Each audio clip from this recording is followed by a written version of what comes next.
raadiosaade Vaba Sõna. Põnevatest teemadest räägivad saatejuht Anti Poolamets ja huvitavad saatekülalised. Tere head kuulajad, täna on stuudios Anti Evelin Poolamets, mõlemad Lääne-Virumaalt valitud Riigikogu liikmed. Ja me vahendame teile kõige värskemat teavet poliitikarindelt, Riigikogu komisjonidest, istungisaalist ja mõistagi kuluaaridest, kus liigub ka kolmandat moodi info. Aga täna alustame me sellega, mida meie enda laps pidi koolitunnis õppima, ehk kuidas ta sundkorras puutus kokku põhikooli inimese õpetuse õpiku ja sealsete sotsiaalsete sugudega. Ja räägime muidugi valitsusvõbelustest, ehk mis saab praegusest Michali valitsusest ja siis saate lõpupoole räägime Trumpi materdamise kampaaniast, ehk mida see siis Eestile võib tähendada.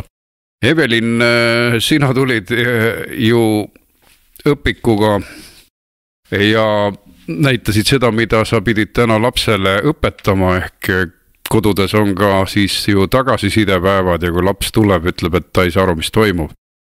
Ehk siis ma loen ka tsitaadi ette, mida sa mulle vaadata tõid. Õpiku nimi on siis tervisevalikutest nii ja naapidi, inimese õpetuse tööraamat, autor Heli Iisrael ja 3.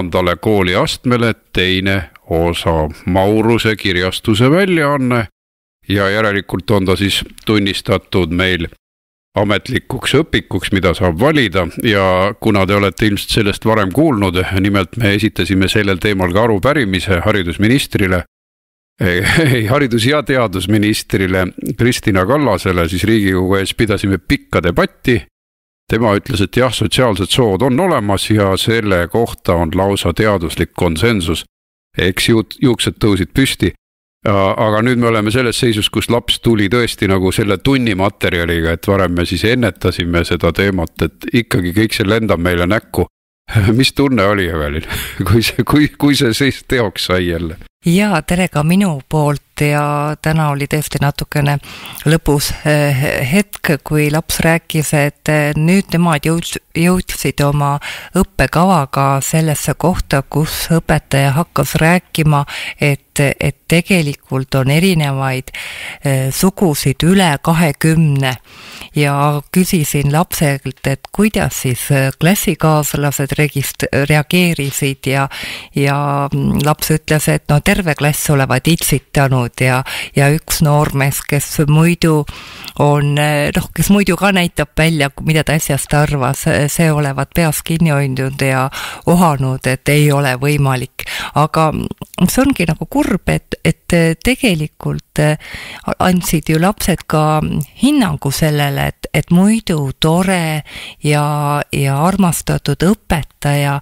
räägib sellist hullu juttu, et lapsed olid pettunud, ütlesid, et me arvasime, et õpetaja ei lähe sellise rumaluse või lollusega kaasa, et rääkida siis sellest 20 erinevast soost ja ma siis küsisin ka lapselt, et kas ta ka kirjeldas neid 20 erinevat sugu, et kuidas neid siis iseloomustada, aga nii kaugele nad ei jõudnud ja huvitav oli veel selle õpiku lehekülg, kus tärniga oli siis antud kodune ülesanne, et tuleta meelde, mis on bioloogiline sugu. Et mees ja naine, ehk siis see on eraldi ülesanne. Et kui nad selle testi läbivad, no siis on kool läbitud, et mees ja naine kaks sugu. Kuulake nüüd ka veel, et seal õpikus siis kirjutab, et mõned transsoolised inimesed viivad oma bioloogilise soo ja välimuse vastavusse psühholoogilise sooga. No see soo vahetamine, see on küll kõige suurem vale, nad võtavad pigem oma bioloogilised sootunnused küljest ära või eemaldavad, et sellega ei toimu soovahetus, vaid ühe bioloogilise soo tunnuste eemaldamine. No siis kui toimub siis mutileerimine ehk inimeste vigastamine. Minu meelest siin ei ole liialdus öelda, et sellel on siis mingisuguses terminoloogias satanistlik iseloom, et minnakse lapsi mutileerima, neile mingisuguseid mürke sisse söötma, puberteedi blokeerijaid ja mina ütlen, et see jääb kuidagi selle liberaalse hullumeelsuse ajastu mingisuguseks verstapostiks, et kuidas mindi laste kallale, et nende ajusid lömastama sellise hullu jutuga, mindi nende kehade kallale ja ma mäletan, et oli ka üks lugu Ekspressis mõni aasta tagasi, kus üks isa ütles, et teate, et ma ei võtnud seda teemat nii nagu tõsiselt ja ma nagu ei käsitlenud ega midagi ja EKRE-st ka ma nagu midagi ei osanud arvata. Aga nüüd on EKRE ainuke, kes meid kaitseb, sest minu tütar hakkas ennast ka poisiks pidama ja läks arstide juurde neelama mingeid asju, et isa oli nii meeleheites, et ta tuli vaevu endaga toime. Ehk siis sellel kõigel on tagajärjed sellel satanistlikul kultusel, mida ka liberalismiks nimetatakse. Vähemalt nendes punktides on jõutud äärmuste hullumeelsusteni. No ma loeks veel ühe lõigu ette, et tunda, et see ju ajabki noorel pea sassi. Näiteks on seal öeldud, et on ka inimesi, kes ei ole transsoolised ja kellele lihtsalt meeldib aeg-ajalt riietuda teise soo riietesse. See tekib küsimus, et millise teise soo riietesse, millise 20 erineva soo riietesse. Aga see on jah, meie praegune liberaalne tulevik ja asi läheb ju järjest hullemaks. Asi läheb hullumeelseks kätte ja ma tsiteerin veel, et inimesed ikka teaksid, et kui paljudel neid 8. klassi lapsi just praegu ikka on. Veel mainin ära, et see on selles inimese õpetuse töövihikus lehekülg 85. Peatüki või osa nimi on 55 ja see nimi on seksuaalsus. Nii et siis tsiteerin. Soolist identiteeti nimetatakse psühholoogiliseks sooks. See tähendab enese tunnetamist teatud soo esindajana, naisena või mehena. Kujutage ette, väga keeruline mõttearendus. Ja siis mõnikord ka mittebinaarse inimesena, kes ei määratle end kummagi sooga. Ja lõpetan tsitaadi veel ära. Erinevaid psühholoogilisi soomääratlusi on üle 20. Kõige sagedamini langeb psühholoogiline sugu kokku bioloogilise sooga. Ja head kuulajad, et me ei informeeri teid mitte lihtsalt niisama, et harida silmaringi, vaid asi tegelikult on ka puhta praktiline, sest rahandusminister Jürgen Ligi tõi valitsuse lauale Euroopa Liidu direktiivi, mille järgi peavad Eestis registreeritud suured börsiettevõtted valima 2 eesmärgi vahel. Kas vähemalt 40% nõukogu liikmetest või vähemalt 33% juhatuse ja nõukogu liikmetest peavad kuuluma vähem esindatud soo hulka. Saad aru, vähem esindatud soo hulka, mitte naissoo või meessoo hulka, vaid just nende 20 või 150 vähem esindatud soo hulka. Ja kuulake veel, valitud eesmärk peab olema ellu viidud 2026. aasta keskpaigaks ning sellest tuleb teavitada Finantsinspektsiooni. Ehk siis Finantsinspektsioon tuleb ettevõttesse ja rivistab üles kõik juhatuse liikmed ja teeb siis vahet, kes on transud, kes on seal kväärid, kes on vulasoolised, kes on, ma ei tea, mis seal veel on 150 sugu ikkagi kuni 300. Ja tegelikult millise olukorra see loob börsiettevõttele, et kui sa ei täida neid nõudeid, siis saab sind trahvida, sa ei täida reegleid ja ma nüüd saadangi eriteate kõikidele 150 erineva soo esindajatele, et võtke järjekorda, et töökohad ootavad. Ja kui selline nõue on, siis ei ole ju muid oskuseid vaja. Ei ole vaja haridust, kogemusi, vaid piisab sellest, et kuulud mõne vähem esindatud soo hulka. Nii et inimesed, kes te olete kapis töötud, äkki te tõesti mõtlete oma psühholoogilise soo üle ja lähete ja nõuate ettevõtte juhatuses omale töökohta, see on hea soovitus. Ja ütleme, et kogu see teema tekitab minus sellised, ma lähen vihaseks sellise teema juures, teisalt ajab naerma, aga minu meelest on kõige tähenduslikum see, et Eesti rahvast on alandatud nüüd nii palju, et nad ei hakka vastu enam. See paneb mind mõtlema, et ei hakata vastu. Et miks ei hakata vastu, miks ei ole õpetajate lehes suuri pealkirju, et miks direktorid ei kogune erakorralistele nõupidamistele, et teadusminister on peas segi läinud, õpikud on hullumeelsed, miks nad ei tee mitte midagi ja ainukesed, kes ennast liigutavad, on EKRE liikmed ja ma tahan küsida lihtsalt seda, et mis siin toimub üldse, mis toimub, et kas kus on inimeste või eneseväärikus, kes seda seltskonda valivad, ehk siis tegelikult peaks olema Eestis kõik erakonnad sellel teemal nagu EKRE ja võib-olla neil oleks maksunduses eriarvamusi või midagi, aga ei saa olla, et ükski erakond on minu meelest Eestis, keda ei loobita mädamunadega, kes arvab, et Eestis on 150-200 sugu, see tuleks lihtsalt parlamendist vitstega välja lüüa. Ja kõige kummalisem on ju selle kohal veel see asjaolu, et Euroopa Liidu direktiiv pole kohustuslik seadus, vaid on suunis, mille iga liikmesriik peab enda seadusega kohandama ja kui me ei kohanda tähtajaks, siis Euroopa Komisjon on algatanud 31. jaanuaril selle kohta rikkumismenetluse. Eesti peab oma ametliku vastuse komisjonile andma 30. märtsiks. Kuigi Euroopa Liidu direktiiv on justkui vabatahtlik, aga see nii. Käsk tuleb täita. Aga käsk tuleb täita ja kui see pole tehtud, hakkate trahvi maksma.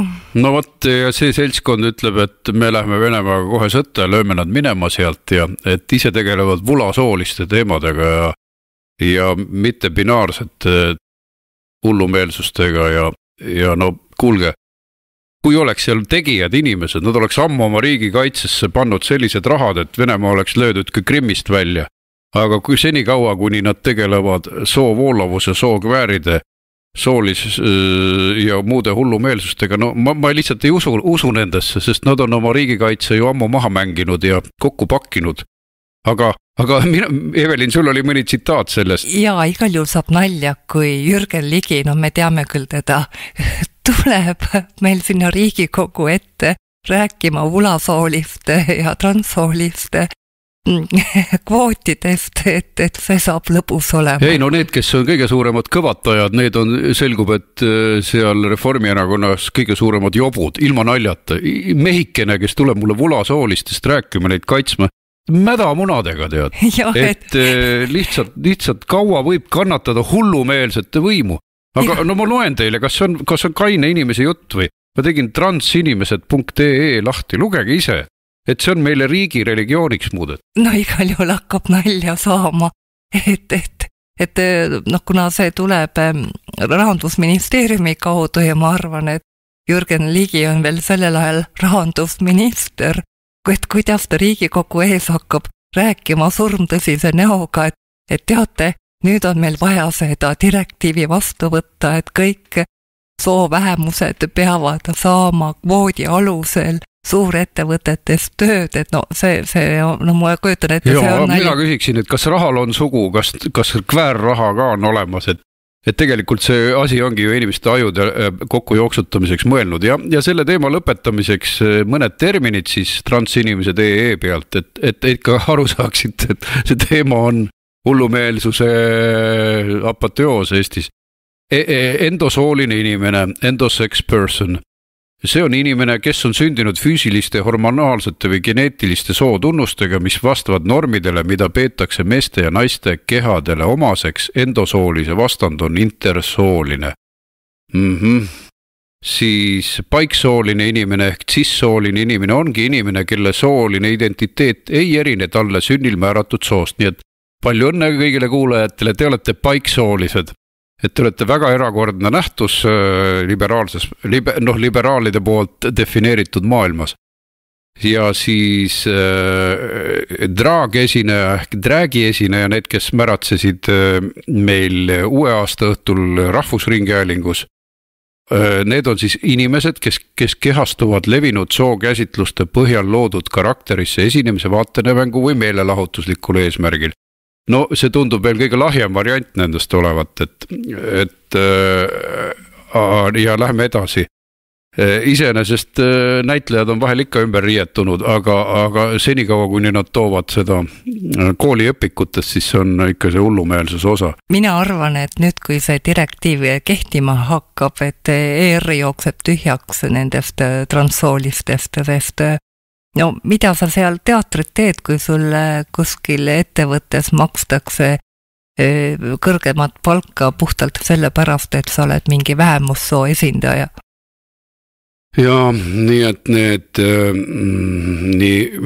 mul jäi jälle sõnad kinni, kui ma lugesin neid termineid, et lõpetuseks transmehelik inimene on siis transsooline inimene, kelle sooline identiteet on mehelik. Transsooline mees on inimene, kelle sooline identiteet on mees, kuid sünnil määratud sugu ei olnud mees. Ja see nimekiri on siis 150 jagu, nii et palun siis kõigil tutvuda moodsa elu tippudega. Aga selle teema tõmbame tänaseks kokku ja oleme eetris jälle pärast väikest pausi. Raadiosaade Vaba Sõna koos põnevate teemade ja huvitavate külalistega on eetris igal laupäeval kell 12 Virumaa Tre raadios. Saatejuht Anti Poolamets. Ja me tulime tagasi, stuudios on Anti ja Evelin Poolamets, Lääne-Virumaalt valitud Riigikogu liikmed, vaatame asju läbi rahvuskonservatiivide vaatenurga ja läheme kohe valitsuskriisi elementidega olukorra juurde. Me oleme nüüd mitu päeva seda asja jälginud, aga tegelikult kõlakad käisid just nimelt Riigikogu kuluaarides, koridorides juba ammu. Aga kunagi ei või kindel olla, kas sulle söödetakse valeinfot nagu mingis luuremängus või on see päris info. Nüüd selgub, et sellel on päris infotunnused. Ja, et Õhtuleht on öelnud juba välja, et valitsus laguneb, et see on kindel ainult, et millal. Ja ma ei teagi, võib-olla neil on veel täpsemad andmed ja eriti drastiliseks teeb olukorra see, et peaminister ise on puhkusel ja ei teagi justkui midagi või aegalt tema olemasolu nähtav teatud säutsudena oma valitsusliikmete suunas, et näitab rahulolematust nii Piret Hartmani suhtes kui ka seal veel mingite teemade suhtes, et väga huvitav on praegust. No tegelikult oli näha, et suur pauk käis siis, kui pandi Kalevi alla 2,6 miljardit. Seal oli juba võbelusi näha ja see oli tõesti lahing. Seda võib lahinguna nimetada, ehk mingi ilmselt suur korruptsiooniplaan oli kellegil. Teisalt oli see kõik läbimõtlematu. Täpselt ei saagi aru, kes kõige pettunumad seal olid. Mina arvan, et selle taga on Reformierakonna reitingu katastroofiline langus ja osav poliitkombinaator nagu ta on, teab, et heas valguses enda näitamiseks tuleb leida keegi, kes on kõiges süüdi. See on Reformierakonna vanatrikk, et nad vahetavad ju partnereid sellisel moel, et neid nimetatakse ka mustaks leseks ehk selliseks ämblikuks, mis kõik oma partnerid tühjaks imeb ja ära hävitab. Ja võib-olla neil on ka huvi tühjaks imeda Isamaa, kes on paiskunud väga kõrgetele astmetele oma toetusega ja nad on rahul olematu. Ja Isamaa küll pirtsutab praegust, aga vaatame ka numbritele otsa, et Eesti Reformierakonna toetus on langenud viimasel nädalal 13,4% peale. No see teeb murelikuks.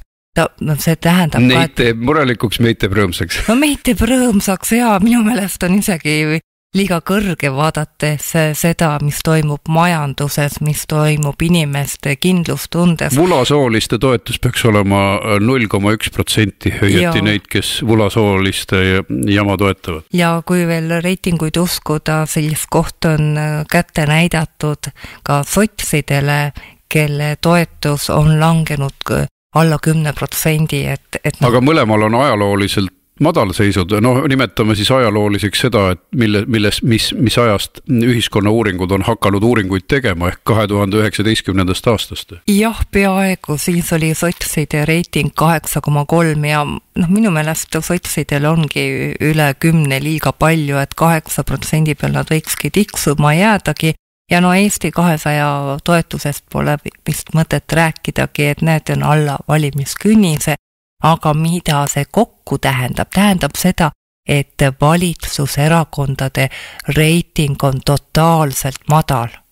Ja nad ongi hädas, et üks erakond laguneb, selle tõttu neil on probleeme koos Eesti 200-ga nüüd paariks aastaks valitsusse minna, sest lihtsalt pärast kohalikke valimisi võib see erakond ju laiali joosta erinevate erakondade vahel või osad jäävad võib-olla veel akna alla, ootavad paremat pakkumist. Ehk siis nendega on ebakindel, kui on 52 häält kusagil koalitsioonil, siis see on ebakindel. Me olime ise ka sellises koalitsioonis, kus oli 52-53 häält, et Isamaa Ladõnskajad ja need Saaremäed, need hüppasid kogu aeg alt ära ja mängisid punastega kokku. Jah, tegelikult saaks Reformierakond koos Eesti 200-ga praegus ka valitsust moodustada, et nibin-nabin on neil üle poolte koos, aga eriti huvitav on see, et Kristen Michal on öelnud, et kui tahta luua parempoolset valitsust, siis on Isamaa valijatel kindlasti ootus, et Isamaa tuleb koalitsiooni. See on nii huvitav kavala rebase jutt, et jätab mulje, et praegust on meil justkui vasakpoolne valitsus. Ja ongi, aga nad võtsid selle lihtsalt omaks kohe, et tahaks parempoolset valitsust. Aga mis parempoolne valitsus on see, kes vulasoolistega tegeleb, sest Reform ei ole ammu mingi parempoolne, see on muinasjutt 90-ndatest, et siis ta oli ka semukapitalistlik moodustis, kes kantis raha sõpradele ja ostis seadusi. See on nende ajalugu väga lihtsalt lühidalt kokkuvõttes ja komparteiline nii-öelda ussi jätk Eesti poliitikas. Ja kõikidele EKRE fännidele võin öelda, et EKRE toetus on 20% peal sellel nädalal ja Anti, sinu ennustus läks täide, ütlesid, et kevadeks oleme me omal protsentide peal tagasi ja ütleme veel, et paar kuud on minna, et kui me siin sama pikkade sammudega astume, siis tõesti 25% pole enam mägede taga. Kohalikeks valimisteks on see isegi tõenäoline, et Virumaal oleme me ka jõudnud 20+% peale, ehk siis kaasa arvatud Ida-Virumaal, kus EKRE on juba 16 peal, kus alati on olnud keerulisem.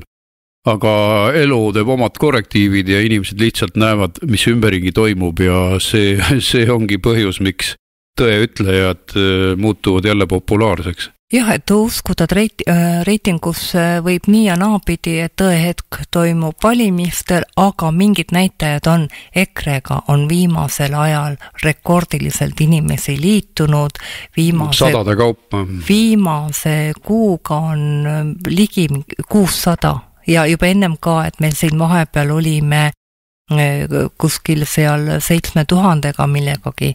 Nüüd on EKRE toetus üle 9000, ta mitte toetus, vaid liikmete arv üle 9000. Nii et meil on mõnisada minna, et Reformierakonna liikmete arvust mööda minna, nii et kõik need hädakarjujad, kes pärast meie juunikuist lahutust mitmete inimestega ütlesid, et EKRE-ga on kõik, et nad on halvad analüütikud. Ja teiseks nad ei küsi kunagi tegijatelt endalt, vaid muudkui plärtsuvad. Ehk siis ka see suur liitujate arv kinnitab seda, et nende jaoks oleme me maailmavaateliselt pigem nagu tihedamaks ja tummisemaks läinud, järelikult neile meeldib see, mida EKRE teeb ja nad on saanud sellest üllatusest üle, et oli mõningane lahkumislaine, aga me oleme 2 korda rohkem juba inimesi juurde saanud. Aga kui nüüd valitsuse lagunemise juurde tagasi tulla, et on väga kummalised liikumised, see, et nii kriitilised ollakse üksteise suhtes ja pillutakse selliseid väljendeid, siin võib tõesti nüüd näha, et kas Isamaa nii-öelda mängib seda, et nad pole huvitatud, tahavad paremaid tingimusi välja kaubelda või eks see poliitika on mäng. See on ka üksteise survestamine, ehk siis reformikad tahavad sotsidelt järeleandmisi, et need ei segaks valitsemist mingite järjekordsete lollustega, et ütleme siis üks reform ei taha, et nende lollusi segataks sotside lollustega. Aga võib-olla venitavad nad välja kohalike valimisteni ja just Isamaa tõttu. Ma arvan, et tõehetk toimub siin lähiajal, kui on põhiseaduse muutmine. Et kas siis toimub see, et ainult Eesti kodanikud võivad valida kohalikel omavalitsuste valimistel või siis panevad hallipassi mehed sisse ja See on tõesti kriitiline hetk ja siis saavad ka reformikad ettekäände, nagu tugeva ettekäände, et see asi ära lõpetada nende punastega, kõige punasematega, on punased ja kõige punasemad. Ja on neid, kes maskeeruvad erinevatesse värvidesse, aga see oli huvitav arutelu, Evelin, me käime väikesel pausil ja vaatame, mis toimub USA materdamise teemal. Raadiosaade Vaba Sõna koos põnevate teemade ja huvitavate külalistega on eetris igal laupäeval kell 12 Virumaa Tre raadios. Saatejuht Anti Poolamets.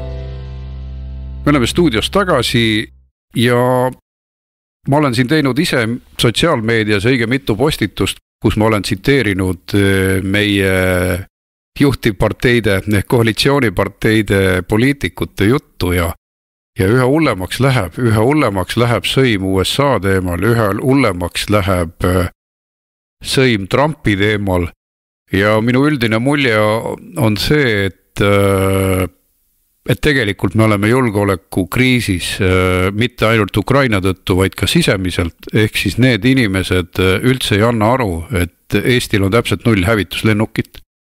Nad lähevad hasarti ja lausa pöördesse sellega, et saaks aga konservatiive materdada ja unustavad ära, et Eesti on väikeriik ja kuskilt nad on võtnud pähe, et Eesti on nagu mingi impeerium. Seda on näha ka Tsahkna käitumisest, kes käib ja laamendab Tbilisi tänavatel ja Eesti välispoliitika põhi on veel sügavamale kukkunud.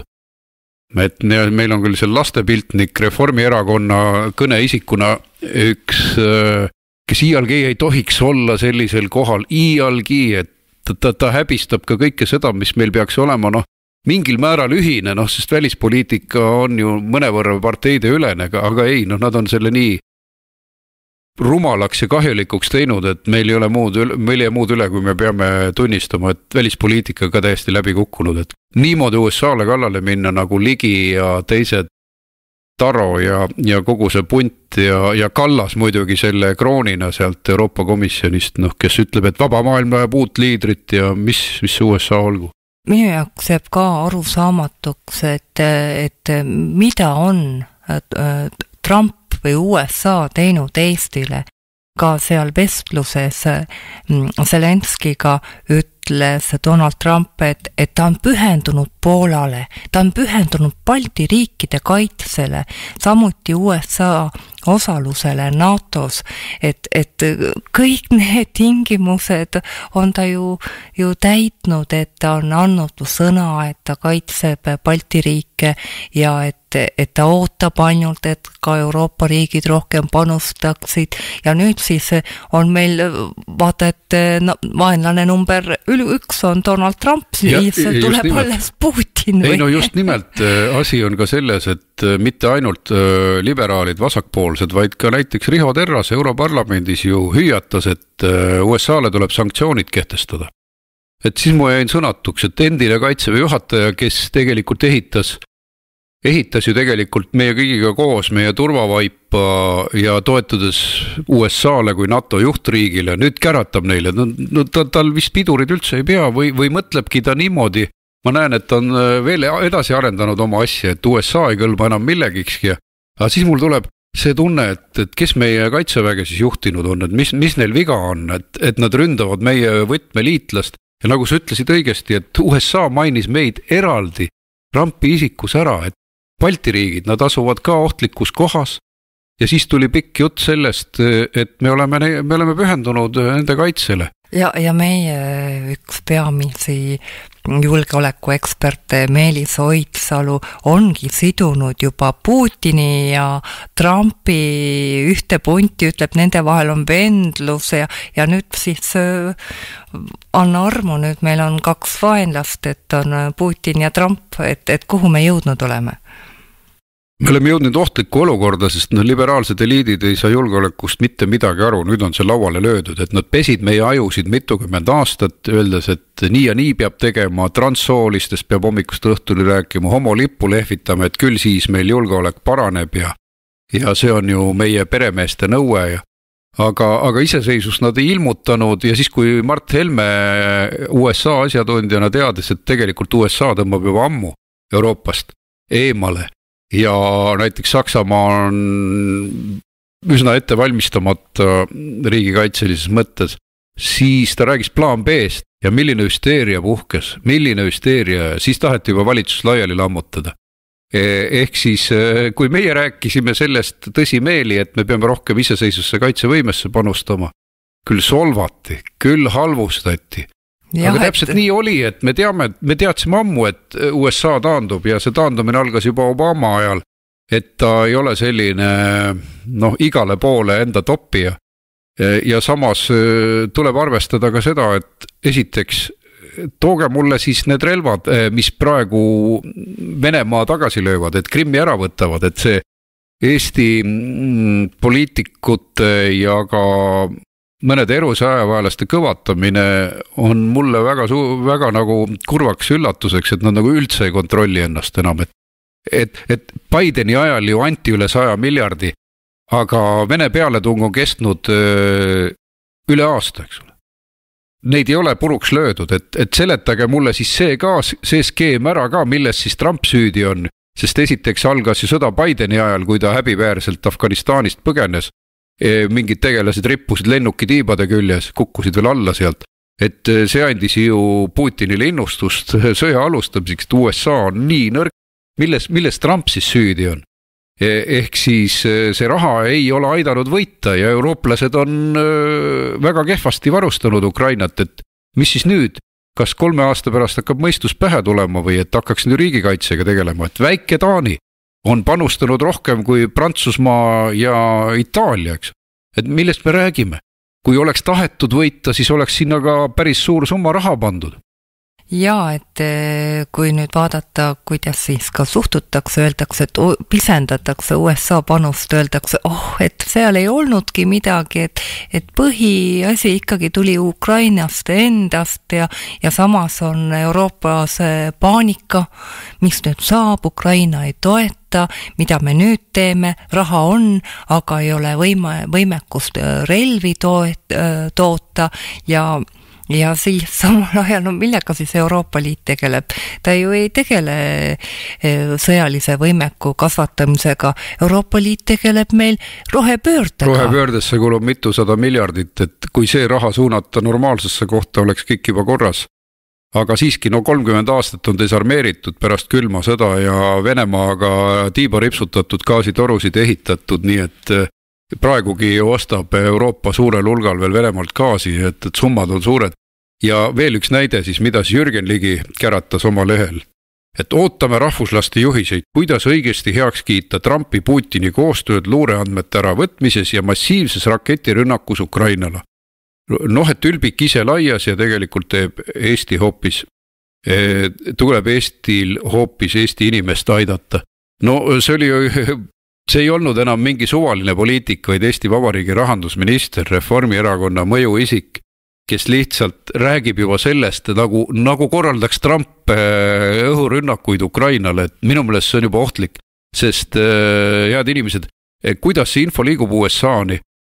Saatkond teeb iga päev meedia ülevaateid, kokkuvõtteid, ta saadab oma ministrile memosid, mis toimub Eestis, mis on arvamus. Ja see jõuab USA välisministri lauale pidevalt, eriti kui ta peaks veel kuidagi Eesti ja Baltikumi ruumi uurima.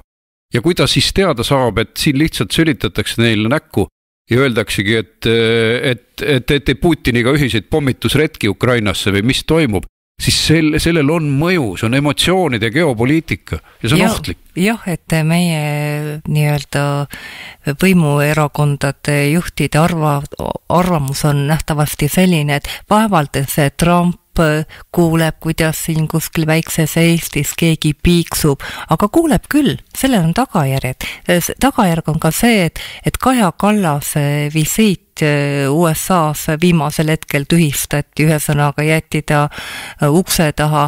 See on ka selle tagajärg, et ühtegi Eesti kõrget esindajat ei kutsutud Donald Trumpi presidendiks austamise tseremooniale. Täpselt nii, et sellel on tagajärjed ja Kaja Kallase kõvatamine on väga silmnähtav, sest Euroopa Liidu kõrget välisesindajat märgatakse. Aga samas ei ole Eesti ka mingi kõrvaline kohakene praegu, sest me oleme kriisi eesliinil Venemaa naaberriik. Ehk siis meid teatakse küll, Trump teab meid väga hästi ja teab USA välisminister ja administratsioon, et siin ju käiakse kogu aeg. Ja samal ajal muidugi meid jäeti siis Euroopa juhtide tippkohtumiselt ka veel kõrvale, mis oli märgiline. Ehk siis minu resümee on küll selline, et meie ei vali USA-sse presidenti. Meie ei saa otsustada, kuidas see geopoliitiline mäng käib.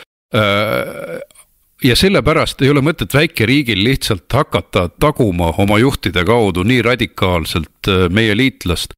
Meil on tähtis kas või meelitada USA-d olema siin, suhtuda diplomaatiliselt ja üleüldse peab diplomaatiliselt suhtuma, sest ma ei saa aru, kellel on see 25 diviisi, kus me võime siis käratada kõigile. Me peame olema diplomaadid, targad väikeriigi juhid, mitte sellised nagu mürgeldajad, kes oma liitlasi ka ära hirmutavad.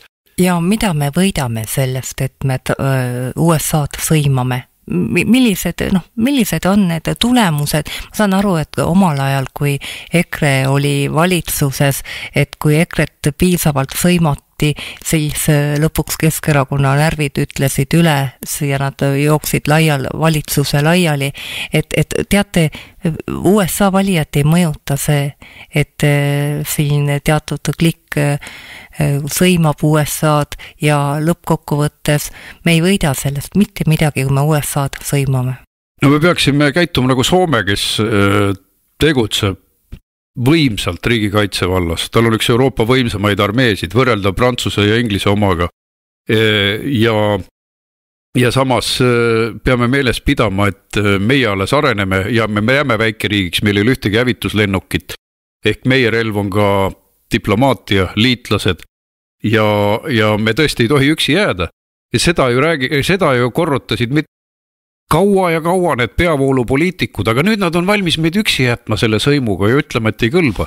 Viimane oli Ossinovski, kes ütles, teeme nüüd Euroopa suureks, teeme ta vikerkaare lillaks ja siis on ta tugev ja vägev.